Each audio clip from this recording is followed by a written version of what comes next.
आज आपण HPLC चे कॉलम्स बघणार आहोत. कॉलम्स काय आहेत काय नाही ते. तर आता प्री कॉलम काय आहे? It contains a packing chemically identical to that in analytical column. हे एक एनालिटिकल कॉलम आहे, केमिकली पॅक्ड आहे आणि त्याच्यामध्ये आपण त्या दिवशी बघितलं बघा व्हिडिओमध्ये सिलिका जेल असतं. तर सिलिका म्हणजे सिलिका त्या ह्याच्यामध्ये कॉलम मध्ये ऑलरेडीच असतं. ह्याच्यामध्ये इथं त्यांनी एक डायग्राम दाखवली आहे. त्यामध्ये त्यांनी दाखवलंय बघा गार्ड कॉलम म्हणून. इथं गार्ड कॉलम दाखवलाय. त्यानंतर एनोडाइज्ड अल्युमिनियम जॅकेट आहे हे साइडचं. हा एंट्रन्स आहे. पोरस काय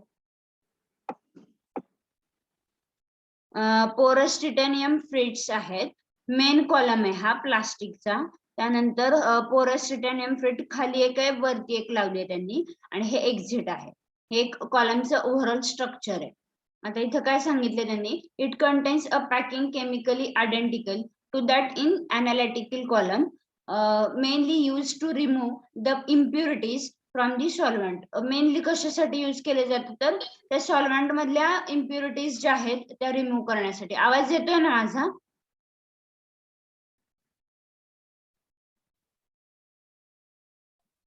येस मॅम, येतोय आवाज. ओके.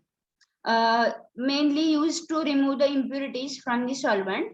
तर सॉल्व्हंट मधल्या ज्या इम्प्युरिटीज आहेत त्या रिमूव्ह करण्यासाठी यूज केलं जातं.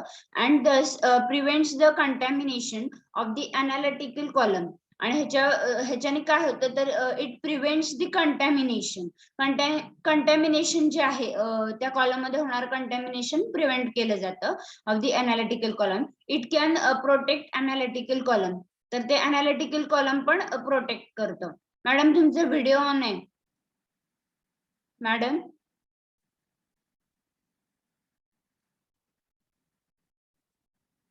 Okay. It is also called as a guard column और प्रोटेक्टिव्ह कॉलम. त्याला गार्ड कॉलम आणि प्रोटेक्टिव्ह कॉलम असं पण म्हणतात. It is having large particle size. त्याच्यामध्ये पार्टिकल साइज ही लार्ज असते.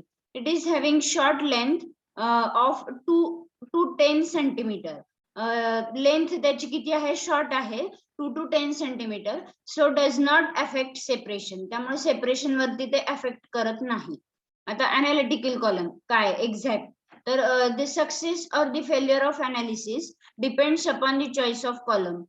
हा आपण जे अनालिसिस प्रोसेस करतोय अनालिसिसची HPLCचं ऍक्च्युअल म्हणजे HPLCची जी प्रोसेस आपण करतोय त्या प्रोसेसचं सक्सेस किंवा फेल्युअर कशावरती डिपेंड आहे तर त्या कॉलम वरती डिपेंड आहे. कॉलमच्या चॉईस वरती डिपेंड आहे. म्हणजे तुम्ही कुठल्या टाईपचा कॉलम युज करताय, तो योग्य यूज केला जातोय का, म्हणजे सॉल्व्हंट रिलेटेडच आहे का, दुसरा चुकीचा कॉलम जर यूज केला तर त्याचं ते फेल होणार. जे आपण हे करतोय HPLC करतोय अनालिसिस करतोय त्याचं तर ते फेल होणार. आणि जर ॲक्युरेट यूज केलं तर त्याचं तो सक्सेस, ते HPLCचं जे अनालिसिस आहे आपलं ते सक्सेस होणार. Actual separation is carried out here. म्हणजे मेन सेपरेशन जे असतं ते ह्या कॉलम मध्येच होतं. स्टेनलेस स्टील ट्यूब, ह्याच्यामध्ये स्टेनलेस स्टील ट्यूब आहे. Size length 25 to 100 centimetre. Internal diameter आहे 2 to 4.6 mm आहे. Column is filled with the small particles 5 to 10 micron. The solid support can be silica gel and alumina. तो जो column आहे तो small म्हणजे 5 to 10 micron पार्टिकल्सनी fill केलेला आहे. Solid support can be silica gel and alumina. त्याच्यामध्ये solid support म्हणून काय यूज केलं जातं तर सिलिका जेल किंवा अल्युमिना. And the separation is the result of different components adhering to or diffusion into the packing particles when the mobile phase is forced through the column. मग काय होतं तर सेपरेशन जे आहे ऍक्च्युअल सेपरेशन डिफरंट कंपोनेंट्स मधलं ते अडहेअर करतं. कशासाठी तर डिफ्युजनसाठी. अडहेरिंग टू और डिफ्युजन म्हणजे अडहेअर होतं किंवा डिफ्युजन होतं त्याच्यामध्ये इनटू द पॅकिंग पार्टिकल्स. त्या पॅकिंग पार्टिकल मध्ये Wien the mobile phase is force through the column. मग मोबाईल फेज फोर्सफुली त्या कॉलम मधून पास केली जाते ना.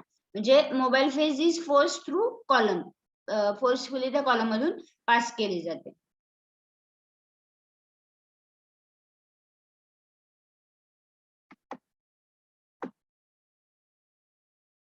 Next, C18 and C8 and C18 columns are considered as examples of reversed phase liquid chromatography.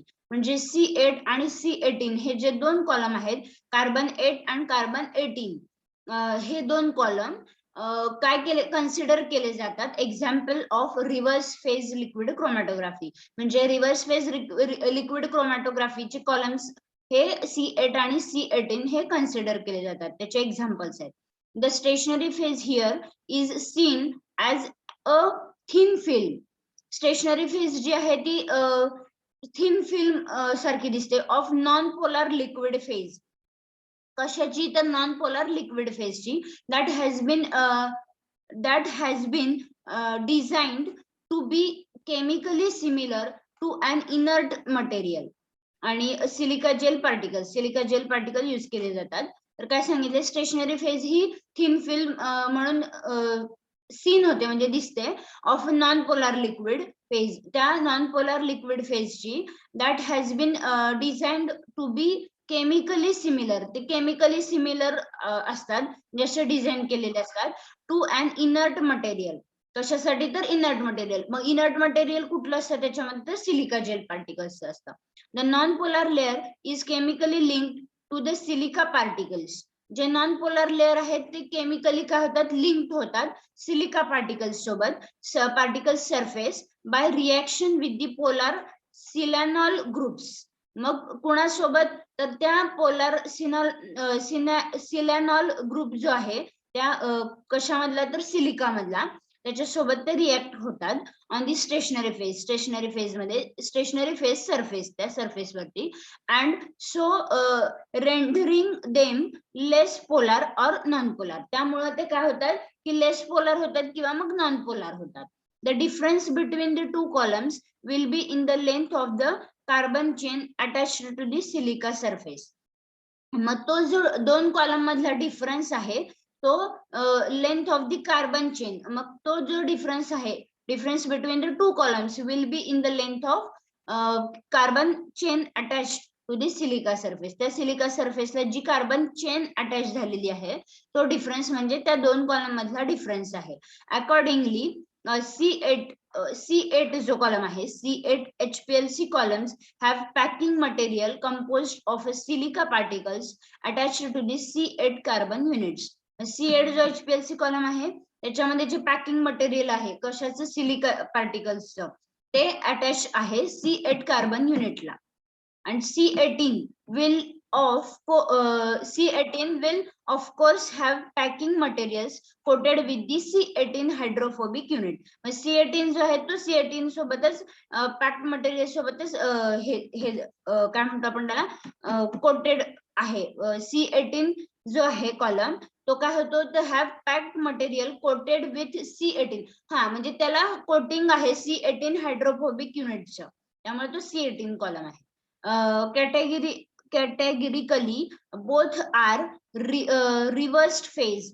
म्हणजे कॅटेगरिकली काय आहेत ते दोन्हीही रिव्हर्स फेज साठी यूज केले जातात.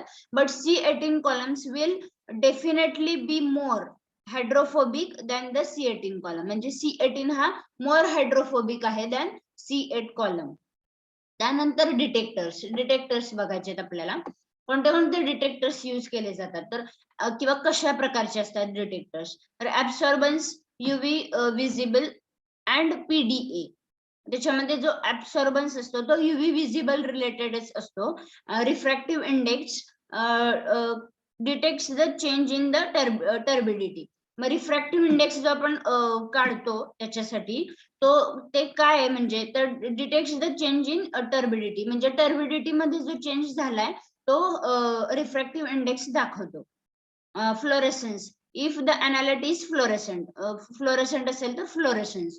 त्यानंतर इलेक्ट्रोकेमिकल, आता त्याच्यामध्ये काय सांगितलं? Measures the current flowing through a pair of electrodes on which a potential difference is imposed due to oxidation or the reduction of the solute. Sorry due to कशामुळे oxidation और reduction of the solute, त्या सोल्यूटच्या oxidation किंवा रिडक्शनच्या प्रोसेसनं किंवा reaction नुसार electrochemical जे आहेत, तर म्हणजे डिटेक्टर्स आपण काय म्हणू शकतो, कुठल्या कुठल्या ह्याच्यामध्ये म्हणजे ऍब्सॉर्बन्स आहे, रिफ्रॅक्टिव्ह इंडेक्स आहे, फ्लोरेसन्स आहे, इलेक्ट्रोकेमिकल आहे, कंडक्टिव्हिटी आहे, लाईट स्कॅटरिंग आहे आणि मास स्पेक्ट्रोमेट्री, म्हणजे ह्या कॅटेगरीज आहेत त्याच्या. तर त्या कॅटेगरीमध्ये इलेक्ट्रोकेमिकल जे आहे तर त्याच्यासाठी काय म्हणजे कसं मेजर केलं जातं, तर current flowing through a pair of electrodes, त्या पेअर ऑफ इलेक्ट्रोड्स मधून जो करंट फ्लो होते तो मेजर केला जातो. On which a potential difference is imposed, म्हणजे त्याच्यावरती त्याचा पोटेन्शियल डिफरन्स पण हे केला जातो, कन्सिडर केला जातो किंवा डिटेक्ट केला जातो ड्यू टू ऑक्सिडेशन और रिडक्शन ऑफ द सोल्यूट. त्या कशामुळं, तर त्या सोल्यूटचे ऑक्सिडेशन अँड रिडक्शन रिएक्शन मुळे. कंडक्टिव्हिटी, आता कंडक्टिव्हिटी काय, तर आयन्स साठी, फॉर आयन्सची कंडक्टिव्हिटी चेक केली जाते. Light scattering and mass spectrometry, HPLC MS तो एक कॉलम आहे मास स्पेक्ट्रोमेट्री रिलेटेड. त्यानंतर आता सिलेक्शन ऑफ डिटेक्टर्स, तर UV विजिबल अँड PDA साठी काय, तर टाइप ऑफ इथं काय दिलंय एका साइडला, तर डिटेक्टर्स दिलेत and type of compounds can be detected. मग UV विजिबल किंवा अँड PDA मध्ये काय होतं, तर compounds with chromophores such as aromatic rings और मल्टिपल अल्टरनेटिंग डबल बॉन्ड्स. म्हणजे UV विजिबल अँड PDA मध्ये कोणते हे होतात, तर chromophores such as aromatic rings, म्हणजे ज्या ज्या अरोमॅटिक रिंग्स आहेत, म्हणजे अरोमॅटिक कंपाऊंड्स जे आहेत त्याच्यामधले जे रिंग्स आहेत, काय म्हण हो, तर अरोमॅटिक रिंग्स ज्या आहेत तर त्या and multiple alternating double bonds, म्हणजे जे मल्टिपल अल्टरनेटिंग डबल बॉन्ड्स आहेत, डबल बॉन्ड जिथे आहेत, अल्टरनेटिंग डबल बॉन्ड्स जिथे आहेत, असे जे स्ट्रक्चर्स आहेत किंवा असे जे कंपाऊंड्स आहेत त्या ते ह्याच्यामध्ये डिटेक्ट होतात. आता RF म्हणून डिटेक्टर आहे, तर त्या डिटेक्टर मध्ये कुठलेही कंपाऊंड्स डिटेक्ट होतात, तर फ्लोरोसंट कंपाऊंड्स, जे फ्लोरोसंट कंपाऊंड आहेत, जे फ्लोरोसन्स दाखवतात ते कंपाऊंड्स ह्याच्यामध्ये डिटेक्ट होतात. युजली विथ फ्युज्ड रिंग्स और हायली कॉन्जुगेटेड प्लेनार सिस्टीम. म्हणजे काय काय, तर fluorescent compounds usually with fused rings, ज्यांच्या फ्युज्ड रिंग्स आहेत और हायली कॉन्जुगेटेड प्लेनार सिस्टीम आहेत, त्या कंपाऊंडच्या स्ट्रक्चर मध्ये असे कंपाऊंड ह्याच्यामध्ये RF मध्ये डिटेक्ट होतात. नंतर CDD नावाचा एक डिटेक्टर आहे, त्याच्यामध्ये charged compounds such as inorganic ions and organic acid. तर ह्याच्यामध्ये काय डिटेक्ट होतं, तर charged compounds such as inorganic ions and organic acids. Charged compound सगळे म्हणजे त्याच्यामध्ये inorganic ions specially and organic acids detect होतात CDD मध्ये. आता ECD मध्ये काय काय होतं, कोणते कंपाऊंड्स डिटेक्ट होतात, तर for easily oxidized compounds like quinones और अमाइन्स. इझिली ऑक्सिडाइज्ड जे कंपाऊंड आहेत लाईक क्विनोन्स अँड अमाइन्स हे ECD मध्ये डिटेक्ट होतात. RID अँड ELSD, म्हणजे आता हे डिटेक्टर्स डिटेल मध्ये आपण पुढे बघणार आहे त्यावेळेस तुमच्या नीट लक्षात येईल. RID अँड ELSD त्याच्यामध्ये कुठले कंपाऊंड्स डिटेक्ट होतात, तर for compounds that do not show the characteristics usably by the other detectors, म्हणजे बाकीच्या डिटेक्टर्सची जी कॅरेक्टरिस्टिक आहे ती ह्याच्यामध्ये ते दाखवत नाहीत. म्हणजे एक्झाम्पल पॉलिमर्स किंवा सॅकॅराइड्स जे आहेत ते ह्या डिटेक्टर्स मध्ये पॉलिमर्स, सॅकॅराइड्स वगैरे हे डिटेक्ट होतात ह्याच्यामध्ये. त्यानंतर HPLC डिटेक्टर्सचे टाइप्स आहेत आणि ऍडव्हान्टेजेस आहेत. Types and HPLC types of HPLC detectors, तर कुठले UV विजिबल साठी ऍडव्हान्टेज काय त्याचं, वर्क्स ऑल मॉलिक्युल्स, ओके, म्हणजे सगळे मॉलिक्युल्स ह्याच्यामध्ये डिटेक्ट होतात. आणि डिसएडव्हान्टेज काय आहेत, non specific complex samples absorption wavelength. Non specific आहे, कॉम्प्लेक्स सॅम्पल्स साठी हे थोडस काय म्हणतो आपण, हे त्याचं डिसएडव्हान्टेज आहे की कॉम्प्लेक्स सॅम्पल ह्याच्यामध्ये व्यवस्थित योग्य प्रकारे डिटेक्ट होत नाहीत. आणि ऍब्सॉर्प्शन वेवलेंथ मध्ये सुद्धा इश्यूज आहेत. तर DAD मध्ये काय होतं, works for all wavelength. DAD नावाचा जो डिटेक्टर आहे तो त्याचा ऍडव्हान्टेज हे आहे की तो ऑल वेवलेंथला म्हणजे सगळ्या वेवलेंथला तो वर्क करतो. पण त्याचा डिसएडव्हान्टेज असा आहे की त्याचा हाय एलओडी आहे. लॉस ऑफ डिटेक्शन आणि लॉस ऑफ क्वांटिटेशन, एलओडी अँड एलओक्यू तुम्हाला माहिती असेल तर त्याचा एलओडी जो आहे तो हाय आहे.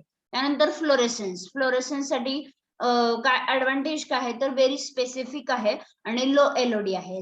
ह्याचा ऍडव्हान्टेज आहे की हा व्हेरी स्पेसिफिक आहे म्हणजे एकदम स्पेसिफिक आहे हा आणि त्याचा एलओडी जो आहे तो लो आहे. आणि डिसएडव्हान्टेज काय आहे, नॉट एव्हरीथिंग फ्लोरेसेन्सेस म्हणजे सगळ्या टाईपचे फ्लोरेसन्स हे शो करत नाही. हे हा जो डिटेक्टर आहे तो सगळ्या टाईपचे फ्लोरेसन्स शो करत नाही. त्यानंतर रिफ्रॅक्टिव्ह इंडेक्स नावाचा एक डिटेक्टर आहे. तो काय करतो, वर्क्स नियरली ऑल मॉलिक्युल्स म्हणजे जे मॉलिक्युल्स आहेत त्याच्यामध्ये जे डिटेक्ट आपण करतोय ते बऱ्यापैकी त्या कंपाऊंडच्या त्या सॅम्पलच्या बऱ्यापैकी ओव्हरऑल जे सगळे किंवा जवळपास जे सगळे मॉलिक्युल्स आहेत ते डिटेक्ट होतात त्याच्यामध्ये. हे त्याचं ऍडव्हान्टेज आहे. आणि डिसएडव्हान्टेज काय आहे तर टेम्परेचर सेन्सिटिव्ह आहे आणि हाय एलओडी आहे याचा. हा जो डिटेक्टर आहे तो टेम्परेचर सेन्सिटिव्ह आहे आणि हाय एलओडी आहे त्याचा. हे डिसएडव्हान्टेज आहे. त्यानंतर स्कॅटरिंगचा ऍडव्हान्टेज काय आहे तर युनिफॉर्म रिस्पॉन्स आहे याचा. 5 mg और mg पाहिजे तिथं 5 mg और 25 ml एलओडी आहे. आणि हा त्याचा ऍडव्हान्टेज आहे. युनिफॉर्म रिस्पॉन्स येतो ह्याच्यामध्ये आणि 5 mg टू 25 ml ऑफ एलओडी आहे.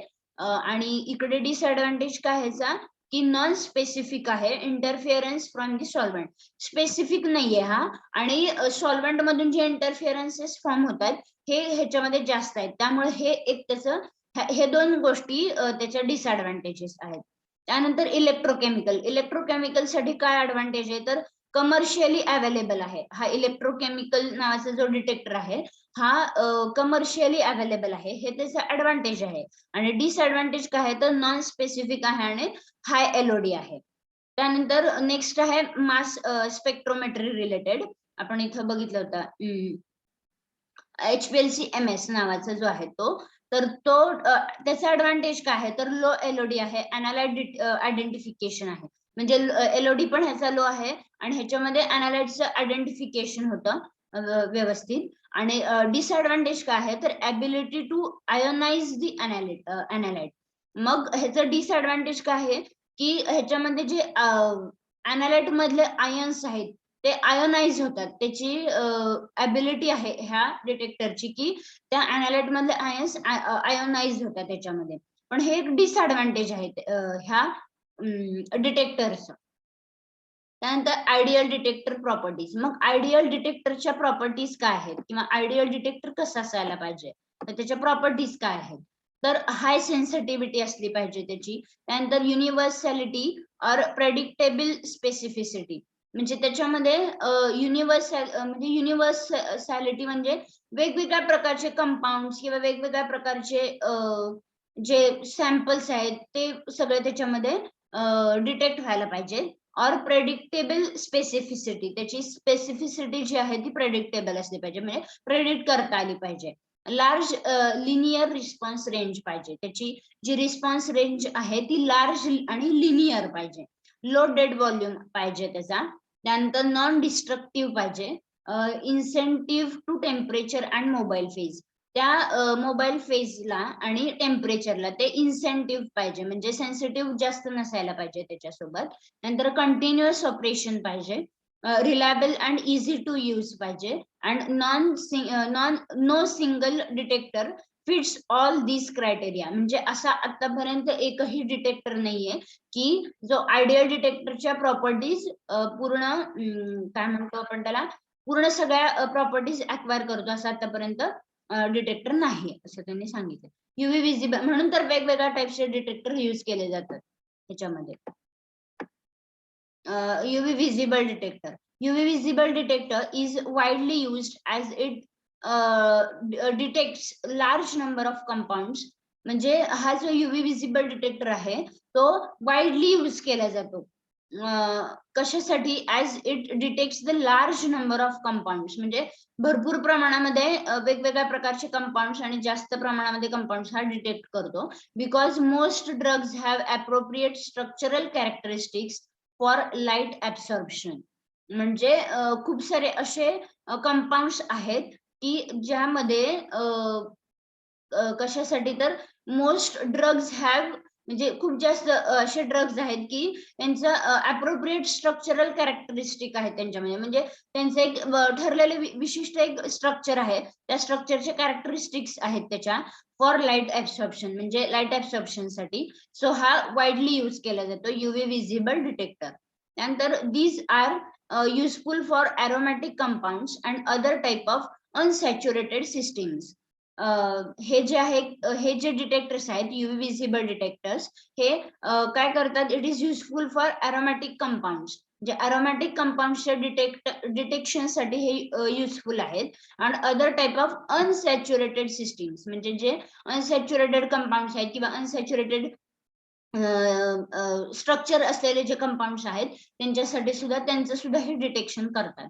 These are classified as fixed or variable wavelength detectors. त्यांना fixed and variable wavelength detectors असं पण म्हणतात किंवा त्यांचं क्लासिफिकेशन असं केलं जातं, fixed or variable wavelength detectors. Fixed wavelength detectors employ filter as a source to provide appropriate wavelength.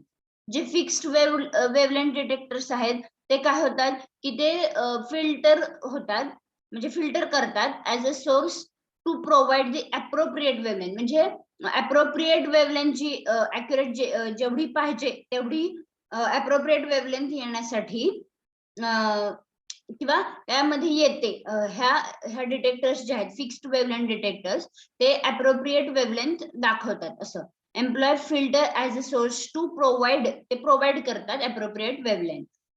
Most common fixed wavelength detectors are based on 254 nanometer.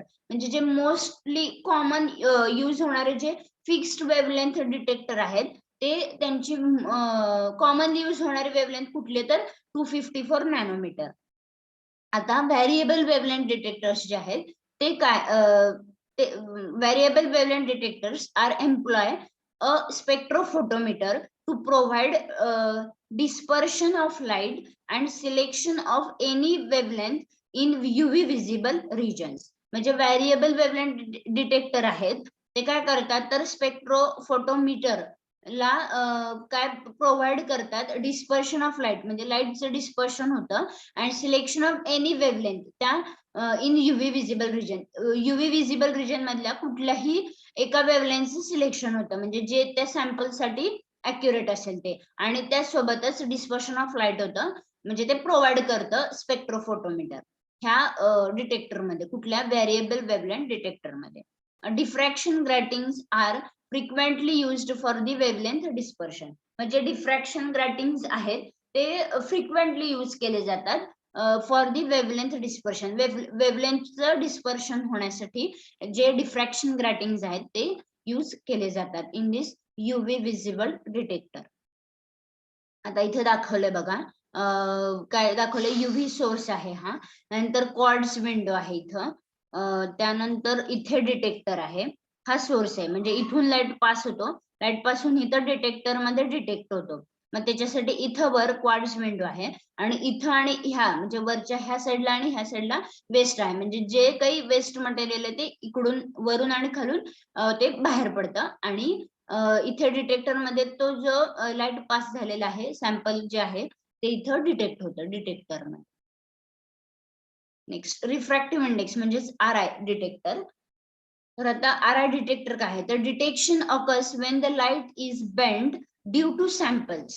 म्हणजे कधी डिटेक्शन होतं याच्यामध्ये तर जेव्हा लाईट बेंड होती सॅम्पल मुळे, light bend due to samples eluting from the columns. जेव्हा column मधून सॅम्पल इल्युट होतं त्यावेळेस लाईट बेंड होते त्यावेळेस हे डिटेक्शन होतं. And this is read as a डिस्पॅरिटी B/W the two channels. म्हणजे ह्याच्यामध्ये हे कसं रीड केलं जातं तर B/W ऑफ 2 चॅनल्स म्हणजे याच्यामध्ये 2 चॅनल्स असतात. It is not much used for analytical applications because of low sensitivity and specificity. हे जास्त प्रमाणामध्ये अनालिटिकल ऍप्लिकेशन साठी यूज केलं जात नाही, कारण ह्याच्यामध्ये लो सेन्सिटिव्हिटी आहे आणि स्पेसिफिसिटी सुद्धा लो आहे याच्यामध्ये, त्यामुळे हे जास्त प्रमाणात यूज केलं जात नाही. When a solute is in the sample compartment, जेव्हा ते सोल्यूट जे आहे ते त्या सॅम्पल कंपार्टमेंट मध्ये असतं, रिफ्रॅक्टिव्ह इंडेक्स चेंजेस, मग तो जो रिफ्रॅक्टिव्ह इंडेक्स आहे तो चेंज होतो. Will shift the light beam from the detector, मग तो चेंज होतो आणि काय होतो, शिफ्ट होतो तो light beam from the detector, त्या डिटेक्टर पासून तो शिफ्ट होतो. इथं खाली डायग्राम दाखवले, मिरर आहे, सॅम्पल होल्ड म्हणजे सॅम्पल आहे याच्या आतमध्ये, इथे रेफरन्स आहे, तर लेन्स आहे इथे, त्यानंतर लाईट सोर्स आहे, हे ऑप्टिकल आहेत बघा, ऑप्टिकल्स इथं लावलेत, म्हणजे ते लाईट पास होत असताना ते डिफ्रॅक्शन वगैरे होतं त्याच्यासाठी.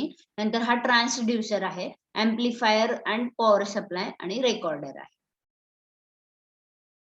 Then photodiode array, PDA is photodiode अरे, हा एक डिटेक्टर आहे.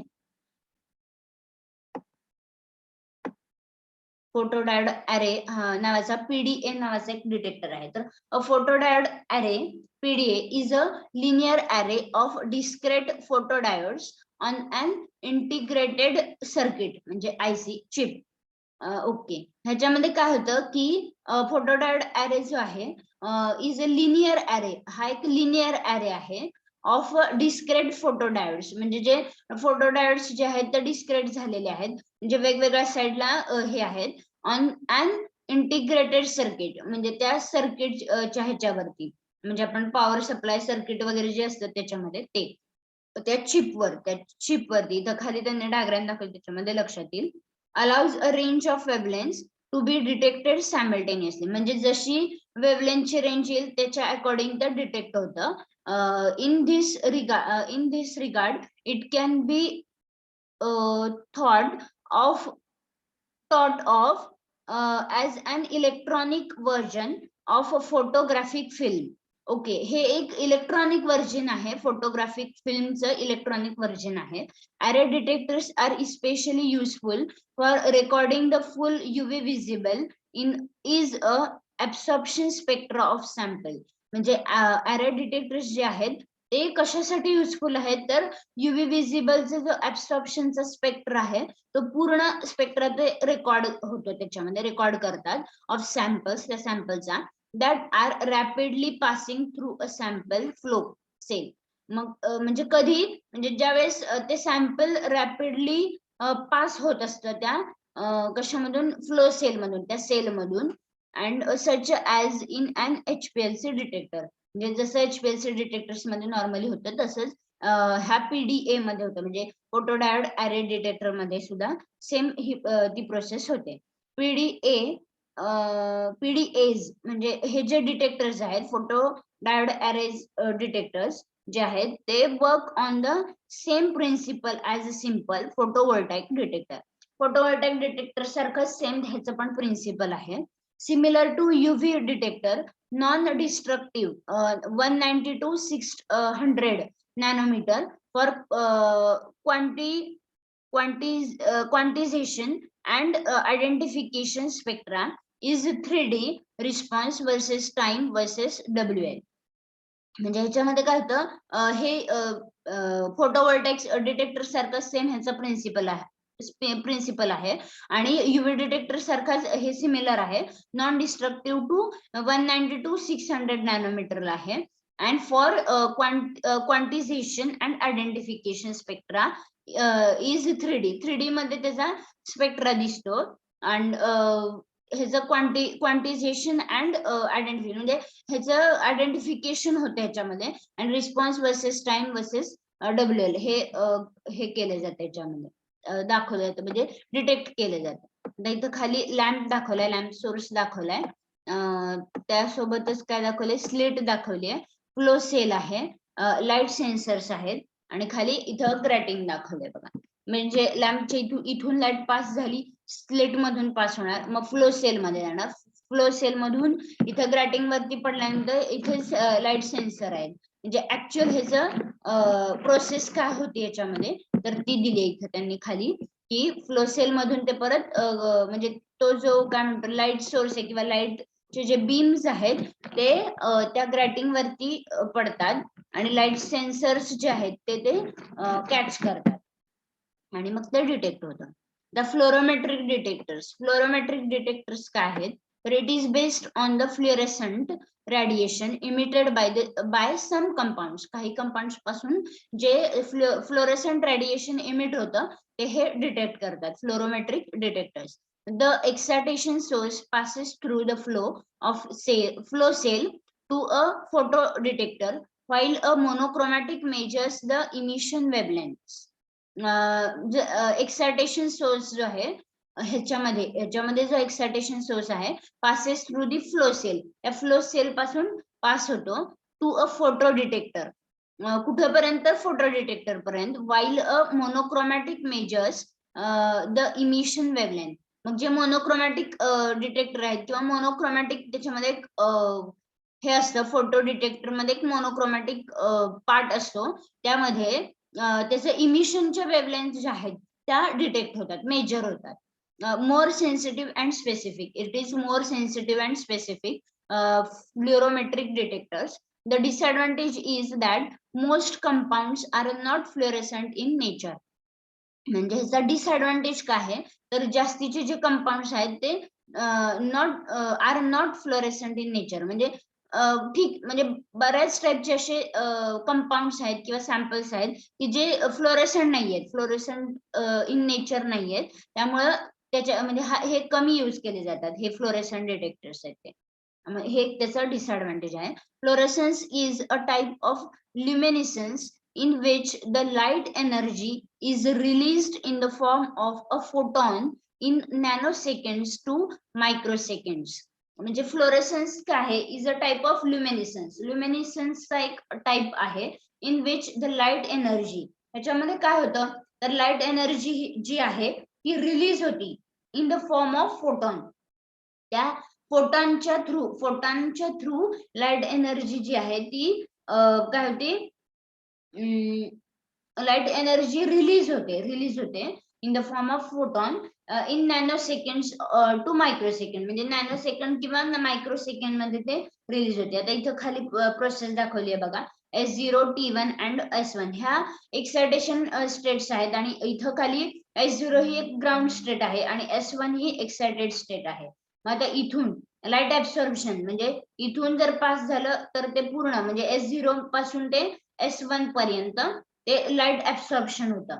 ओके, त्यानंतर इथं S1 च्या ह्याच्यामध्ये हे काय दिले त्यांनी नॉन रेडिएशन ट्रान्झिशन. म्हणजे हे जे आहे ह्या S1 च्या एक्सायटेशनच्या एक्सायटेड स्टेट जी आहे त्या स्टेट मध्ये नॉन रेडिएशन ट्रान्झिशन होतं आणि S1 आणि T1 मध्ये हे जे आहे तिथं पण नॉन रेडिएशन ट्रान्झिशन होतं आणि हे फ्लोरेसन्स काउंट केला जातो S1 टू S0 असा. आणि परत इथून म्हणजे T1 पासून परत म्हणजे S1 च्या लास्ट लाईन पासून ते S0 च्या लास्ट लाईन पर्यंत हा फ्लोरेसन्स काउंट केला जातो. आणि इथं फॉस्फोरेसन्स जो आहे म्हणजे T1 पासून T1 च्या लाईन पासून ते S0 च्या लास्ट लाईन पर्यंत. आता जी ग्राउंड स्टेट असती तर प्रत्येक स्टेट मध्ये 4 लाईन्स असतात. ठीक आहे, आणि म्हणजे जी ग्राउंड स्टेट आहे तिथं 4 लाईन आहेत, एक्सायटेड स्टेट मध्ये 4 लाईन आहेत. मग त्याच्या अकॉर्डिंग हे होतं. आता बघा इथं T1 टू S0 ची लास्ट लाईन आहे ते एक नॉन रेडिएशन ट्रान्झिशन झालं. पण कशाचं तर फोटो म्हणजे काय आहे ते तर त्याला काय म्हणतात तर फॉस्फोरेसन्स म्हणतात. आणि हा जो आहे तो फ्लोरेसन्स आहे. फ्लोरेसन्स कुठून तर S1 च्या लास्ट लाईन पासून ते S0 च्या लास्ट लाईन पर्यंत. आणि फॉस्फोरेसन्स कुठून T1 च्या लाईन पासून S0 च्या लास्टच्या लाईन पर्यंत. हे तुम्हाला NMR मध्ये ग्राउंड स्टेट, एक्सायटेड स्टेट वगैरे सगळं आहे. तर आपण एकदा हे पण घेऊया म्हणजे तुमच्या लक्षात येईल की काय exact ground state to excited state काय होतं ते. आता इथे दिलंय बघा, झेनॉन लॅम्प आहे, त्यानंतर एक्सायटेशन मोनोक्रोमॅटर आहे, सॅम्पल सेल आहे, हा इमिशन मोनोक्रोमॅटर आहे, आणि हे फोटो डिटेक्टर आहे इथे लास्टला. तर ह्यामध्ये काय होतं, तर हा जो लॅम्प आहे ह्याच्यातून पास झाल्यानंतर एक्सायटेशन मोनोक्रोमॅटर मध्ये जातं, आणि त्यासोबतच इकडे सॅम्पल सेल मध्ये मेन सॅम्पल असतं, इथून ते इमिशन मोनोक्रोमॅटर, म्हणजे दोन मोनोक्रोमॅटर युज केलेले असतात त्याच्यामध्ये, एक्सायटेशन मोनोक्रोमॅटर अँड इमिशन मोनोक्रोमॅटर, आणि त्यानंतर मग ते फोटो डिटेक्टर मध्ये जातं आणि तिथे डिटेक्शन होतं. ते इथं पण टेस्ट दाखवले, लाईट सोर्स आहे, प्रायमरी फिल्टर आहे, त्यानंतर ते पुढे पास झालंय, सॅम्पल इन झालंय वरती बघा, इथे सॅम्पल इन झालंय, त्यानंतर इथं आउट झालंय, आणि इथं सेकंडरी फिल्टर एक बसवलंय, म्हणजे इथे एक फिल्टर आहे, इथे एक फिल्टर आहे, प्रायमरी आणि सेकंडरी असे दोन फिल्टर्स आहेत. त्यानंतर आता recorders and the integrators. Recorders and integrators. Recorders are used to record responses obtained from the detectors after amplification if necessary. मग रेकॉर्डर्स काय काम आहे किंवा रेकॉर्डर्स काय करतात, तर ते रेकॉर्डर्स जे आहेत ते काय करतात, तर ते रिस्पॉन्स रेकॉर्ड करतात obtained from the detectors. Detectors पासून आलेला रिस्पॉन्स जो आहे तो रेकॉर्ड करतात आफ्टर एम्प्लिफिकेशन झाल्यानंतर, इफ नेसेसरी जर गरज असेल तर. They record the baseline and all the peaks obtained with the respect dot time. म्हणजे कोणाचं माईक चालू आहे, प्लीज बंद करा. तर they record the baseline and all the peaks obtained with the respect to tot time. म्हणजे ते पहिल्यांदा काय करतात, तर रेकॉर्ड करतात, बेसलाईन रेकॉर्ड करतात, जसं आपण युए मध्ये पण पहिल्यांदा बेसलाईन घेतो बघा, तसंच बेसलाईन रेकॉर्ड करतात, आणि नंतर जे सगळे पिक्स फॉर्म झालेले आहेत ते पिक्स obtained with the respect TOT time, टॉट टाइम, म्हणजे जो काही त्यांचा रिस्पेक्टिव्ह टाइम मध्ये जे पिक्स येतात ते सुद्धा ते रेकॉर्ड केले जातात. And the retention time can be found out from these recordings, but area under the curve cannot be determined. म्हणजे रिटेन्शन टाइम हे केलं जातो, काउंट केला जातो, फाउंड केला जातो, found out from this recording, ह्या रेकॉर्डिंग पासून रिटेन्शन टाइम फाउंड केला जातो, पण एरिया अंडर कर्व जे आहे ते ह्याच्यामध्ये डिटरमाइन केले जात नाही. The integrators are improved versions of recorders with some data processing capabilities. मग जे इंटिग्रेटर्स आहेत ते काय होतात की these are the improved versions of recorders with some data processing capabilities. त्याच्यामध्ये ह्याच्यापेक्षा जास्त प्रमाणामध्ये इंटिग्रेटर्स मध्ये रेकॉर्डर पेक्षा जास्त प्रमाणामध्ये हे असतात, म्हणजे इम्प्रूव्ड व्हर्जन आहे ते रेकॉर्डरचं, आणि with some data processing capabilities, त्याच्यामध्ये डाटा प्रोसेसिंग कॅपेबिलिटीज जास्त आहेत. They can record the individual peaks. हे काय करतात, तर इंडिव्हिज्युअल पिक्स रेकॉर्ड करतात with retention time, height, width of the peaks, peak area, percentage area etcetera, म्हणजे ह्या सगळ्या गोष्टी याच्यामध्ये रेकॉर्ड होतात. इंडिव्हिज्युअल पिक्स तर होतातच, त्यासोबत retention time, height, width of the peaks, peak area and percentage area, हे सगळ्या गोष्टी याच्यामध्ये रेकॉर्ड होतात. त्यानंतर इंटिग्रेटर्स प्रोव्हाइड्स मोर इन्फॉर्मेशन ऑन पिक्स दॅन रेकॉर्डर्स. म्हणजे रेकॉर्डर पेक्षा इंटिग्रेटर्स मध्ये जे ह्याची इन्फॉर्मेशन आहे, पिक्सची इन्फॉर्मेशन आहे, ती जास्त प्रमाणामध्ये डिटेक्ट होते. नंतर इंटिग्रेटर्स provide more information on peaks than the recorders. In recent days, computers and the printers are used for recording and processing the obtained data and for controlling the several operations. म्हणजे आताच्या ह्या दिवसांमध्ये computer आणि printers जास्त प्रमाणामध्ये use केले जातात, कशासाठी, तर तो डाटा रेकॉर्डिंग करण्यासाठी, and for controlling several operations, आणि जे ऑपरेशन्स आहेत ते कंट्रोल करण्यासाठी. आता comparison between HPTLC and HPLC. म्हणजे HPTLC आणि HPLC मध्ये काय डिफरन्स आहे, तर high performance thin layer chromatography आणि high performance liquid chromatography. HPTLC is planar chromatography and HPLC is column chromatography. HPTLC is a principle based on the absorption chromatography and HPTLC मध्ये absorption chromatographyचं principle use केलं जातं आणि HPLC मध्ये principle is based on the absorption and partition chromatography दोन्ही use केले जातात. नंतर HPTLC मध्ये simultaneous method for test as well as reference material. Test आणि रेफरन्स मटेरियल साठी सायमल्टेनियस मेथड यूज केली जाते HPTLC मध्ये आणि HPLC मध्ये not simultaneous method for test as well as reference material म्हणजे ह्याच्यामध्ये यूज केली जात नाही. HPTLC मध्ये काय it is simple rapid reproducible method आणि HPLC it is tedious method. HPTLC sample preparation is simple. HPTLC साठी सॅम्पल प्रिपरेशन सिम्पल आहे आणि HPLC साठी sample preparation is complex. Limited flexibility आहे HPTLC मध्ये लिमिटेड फ्लेक्झिबिलिटी आहे आणि HPLC मध्ये एक्स्ट्रीम फ्लेक्झिबिलिटी आहे म्हणजे जास्त प्रमाणामध्ये फ्लेक्झिबिलिटी आहे. त्यानंतर HPTLC मध्ये सेमी ऑटोमॅटिक टेक्निक आहे. HPTLC is semi automatic technique while HPLC is automatic technique म्हणजे इन्स्ट्रुमेंटल टेक्निक म्हणजे ह्याच्यामध्ये सगळ्या गोष्टी म्हणजे फक्त आपल्याला सॅम्पल पोट केलं त्याच्यामध्ये इंजेक्शन पोट मधून सॅम्पल पोट केलं की बाकी सगळी प्रोसेस ते इन्स्ट्रुमेंटच करते आपल्याला काही करावं लागत नाही इन HPLC. पण आपल्याला HPTLC मध्ये मात्र सेमी ऑटोमॅटिक आहे म्हणजे ती TLC प्रिपेअर करणं हे करणं तर ह्या गोष्टी आपल्याला कराव्या लागतात HPTLC मध्ये त्यामुळे it is semi automatic technique. नंतर HPTLC is determination of surface area म्हणजे त्याच्यामध्ये आपण HPTLC मध्ये सरफेस एरिया डिटरमाइन करतो आणि HPLC मध्ये आपण रिटेन्शन टाइम डिटरमाइन करतो. तर हा डिफरन्स आहे. त्यानंतर GC आणि HPLC मध्ये काय डिफरन्स आहे तर gas chromatography and it is gas chromatography and it is hi performance liquid chromatography. GC मध्ये लेस रिझोल्युशन असतं HPLC मध्ये हाय रिझोल्युशन असतं.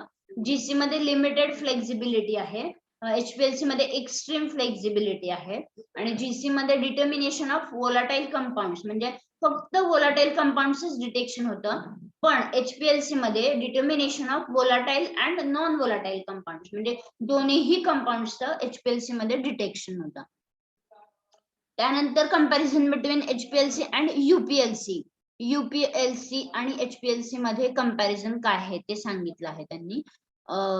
तर आता UPLC काय तर अल्ट्रा परफॉर्मन्स लिक्विड क्रोमॅटोग्राफी आणि HPLC is hi performance liquid chromatography. त्याच्यामध्ये कॉलम कोणते यूज केले जातात ते सांगितले. HPLC मध्ये C18 आहे आणि त्याची साईज वगैरे दिली आहे आणि इकडे एक्विटी UPLC C18च आहे इकडे पण साईज चेंज आहे त्याची बऱ्यापैकी आणि बाकी गोष्टी.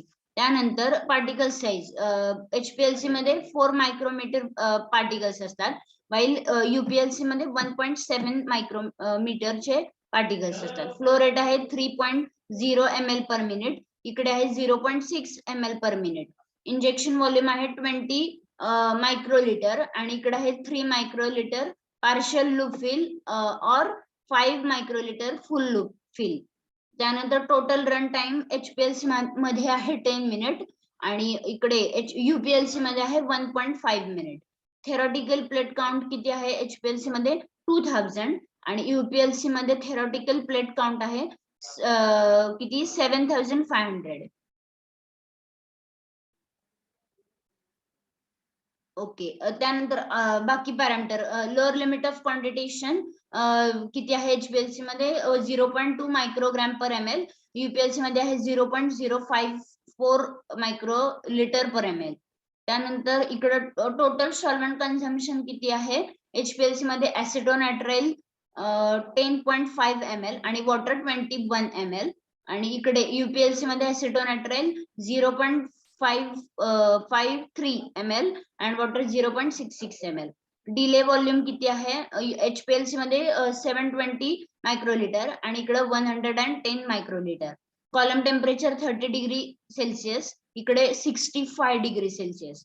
मॅक्झिमम बॅक प्रेशर किती आहे HPLC मध्ये 35 to 40 MPa अँड लेस आणि UPLC मध्ये 103.5 MPa अँड मोर म्हणजे त्याच्यापेक्षा जास्त आहे. आणि रिझोल्युशन कसं आहे, HPLC मध्ये लेस आहे, UPLC मध्ये हाय आहे. आणि पॅरामीटर्स मध्ये मेथड डेव्हलपमेंट कॉस्ट. आता मेथड डेव्हलपमेंट कॉस्ट काय आहे, तर HPLC ची हाय आहे आणि UPLC ची लो आहे. नंतर application. Okay, application drug discovery. आता HPLC चे ऍप्लिकेशन्स काय काय आहेत, तर ड्रग डिस्कवरी, क्लिनिकल अनालिसिस, म्हणजे ड्रग डिस्कवरी आपण याच्या थ्रू करू शकतो, म्हणजे ओव्हरऑल ड्रगचं आयडेंटिफिकेशन होतं याच्यामध्ये. त्यानंतर क्लिनिकल अनालिसिस होतं. प्रोटिओमिक्स म्हणजे जे जे प्रोटीन कंटेंट आहेत, अमायनो ऍसिड्स वगैरे जे आपण हे करतो, तर ते सगळं डिटेक्शन ह्याच्यामध्ये होतं. Forensic chemistry, drug metabolism study, काय काय करू शकतो आपण, environmental chemistry, diagnostic studies, cosmetic analysis, determination of green fluorescent protein, and the structural determination, pharmaceutical applications, identification of bile acid metabolite, and the clinical applications, biochemical genetics, qualitative and quantitative analysis, and therapeutic drug monitoring. हे त्याचे overall applications आहेत. ठीक आहे, आपण आता present घेऊयात.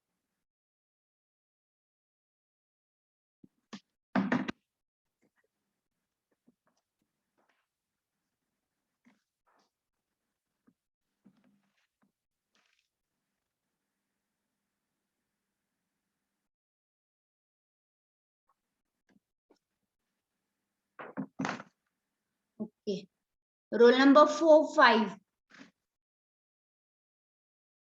Roll number 4 and 5. 9, 10, 11. 9 present, ma'am. 10 present, ma'am. Okay. Roll number 13. 13. Roll number 17. 20. Roll number 20. 20 absent है, 22 present है. Okay. 21, 22, 23. Present. Roll number 23.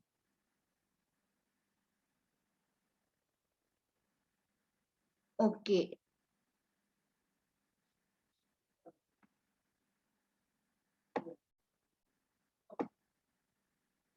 32, 33. 34 आहे, 35, 30, 36. Roll number 36. 36.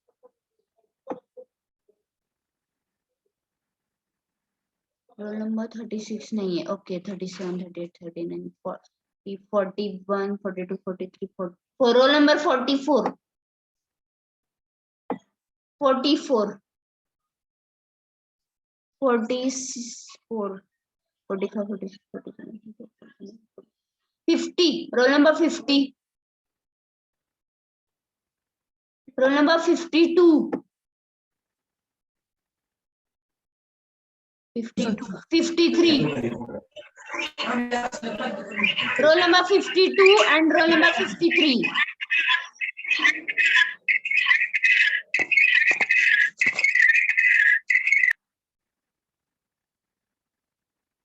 54 आहे, 55 आहे, 50. Role number 56. प्लीज माईक बंद करा, कुणाचा माईक चालू आहे sir? Roll number 56. 50. Okay, 56 absent है.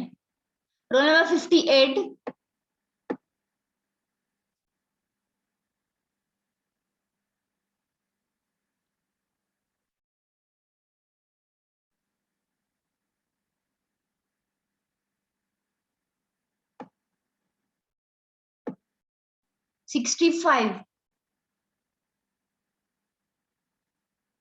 Okay, 56 present. अजून कोण कोण कोण कोण प्रेझेंट आहे सांगा. Madam 5 present. Madam 15 present. हो, 53 पण प्रेझेंट आहे. हा, अजून 51 प्रेझेंट आहे. हा, अजून कोण राहिलंय का?